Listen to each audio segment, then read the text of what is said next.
अपनी पहली हेडिंग होने वाली है इलेक्ट्रिक पोटेंशियल। तो हेडिंग है हमारी इलेक्ट्रिक पोटेंशियल, इसे डिनोट किया जाता है V से।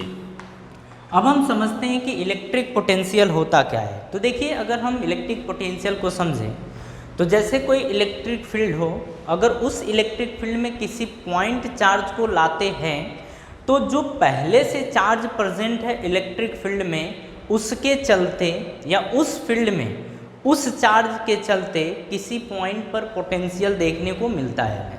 ठीक है, पोटेंशियल का मतलब आप ऐसे समझ सकते हैं कि कैपेसिटी, कि उस पॉइंट चार्ज के कारण जो पहले से ही प्रेजेंट है उसके कारण किसी पॉइंट पर कितना पोटेंशियल प्रेजेंट है, ये हमें देखना होता है। ठीक है, तो अब इस चीज़ को समझें अपन। तो देखिए, यहाँ पे हम लेते हैं एक पॉइंट, एक अपन चार्ज ले लेते हैं और इस चार्ज को समझ लेते हैं कि ये Q है। ठीक है, और पॉइंट हम ले लेते हैं A और ये वही पॉइंट है। तो अगर ये चार्ज है तो इस चार्ज के कारण कोई ना कोई फील्ड तो मिलेगी। हम मान लेते हैं कि इसके कारण फील्ड यहाँ तक है, मतलब इलेक्ट्रिक फील्ड यहाँ तक है, और हम इसी फील्ड में एक पॉइंट ले लेते हैं P जो इससे R डिस्टेंस पर है। ठीक है, इससे R डिस्टेंस पर एक पॉइंट P है। अब ध्यान से समझिएगा, अगर पोटेंशियल की बात करें तो हम बोलते हैं किसी यूनिट पॉजिटिव चार्ज को इनफाइनाइट से इस पॉइंट P तक लाने में जो वर्क करना पड़ता है वही होता है उसका पोटेंशियल, या उसकी इलेक्ट्रिक पोटेंशियल वही होती है। ठीक है, समझिए। तो हम यहाँ पे क्या बोलने वाले हैं कि जो पोटेंशियल होता है, अगर इसके डेफिनेशन को देखा जाए, अगर डेफिनेशन के बेस पे अगर इसके फॉर्मूले को देखा जाए तो हम बोलेंगे कि electric potential is equals to work done upon unit positive charge, या हम इसको बोल देंगे चार्ज। ठीक है, पोटेंशियल को दिखाया जाता है V से, is equals to W by ये आ जाएगा Q नॉट। तो ये हमारा इसका पहला फॉर्मूला होता है।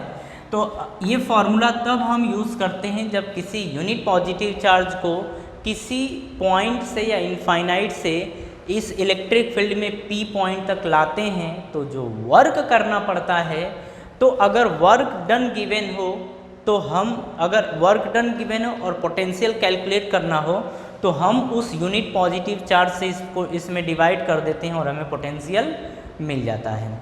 ठीक है, तो ये हो गया पोटेंशियल। एक बात और आपको ध्यान रखना होता है कि वर्क डन बाई एक तो एक्सटर्नल एजेंट के द्वारा होता है और वर्क एक होता है बाई इलेक्ट्रिक फील्ड।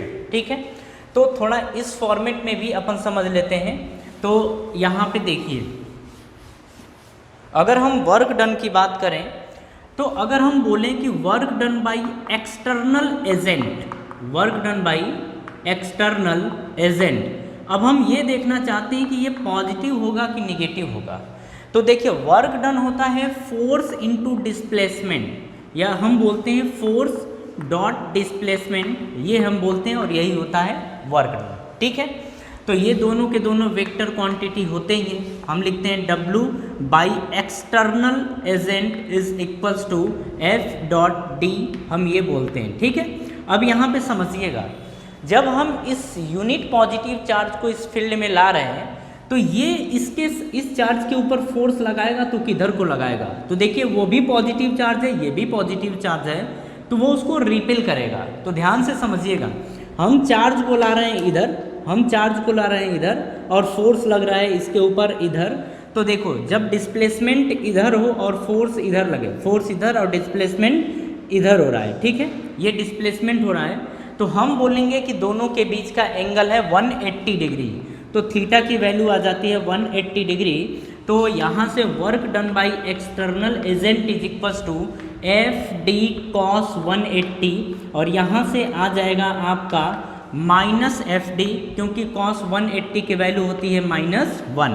तो हम बोलेंगे कि work done by external agent is equals to minus F into D. आपको मेरी बात समझ में आ रही है? ये होगा। तो अगर कभी आपसे पूछा जाए कि work done by external agent क्या होगा, तो हम बोलेंगे कि work done by external agent ये निगेटिव होगा, ठीक है।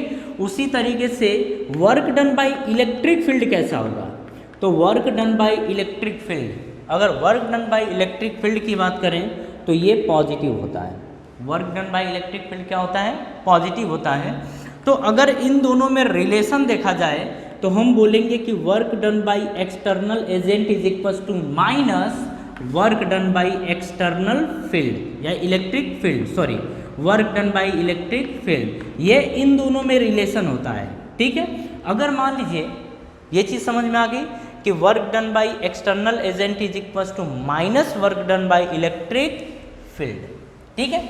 अब इसी के बेस पे अपन क्वेश्चन समझते हैं, ध्यान से समझिएगा, बिल्कुल पूरी बात आपको समझ में आ जाएगी, ठीक है।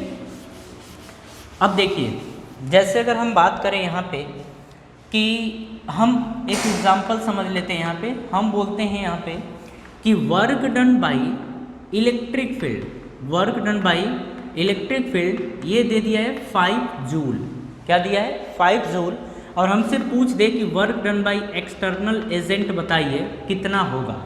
तो देखिए हम डायरेक्ट लिख देंगे कि work done by external agent is equal to minus work done by electric field, हम ये डायरेक्ट लिख देंगे। तो लिखेंगे work done by external agent is equals to minus work done by electric field कितना है 5 जूल, तो ये आ जाएगा हमारा आंसर, ठीक है। ये हमारा आंसर होगा। तो बिल्कुल कंफ्यूज नहीं होना, अगर ये दिया है ये हमसे पूछे तो हम डायरेक्ट ऐसे कर सकते हैं, ठीक है।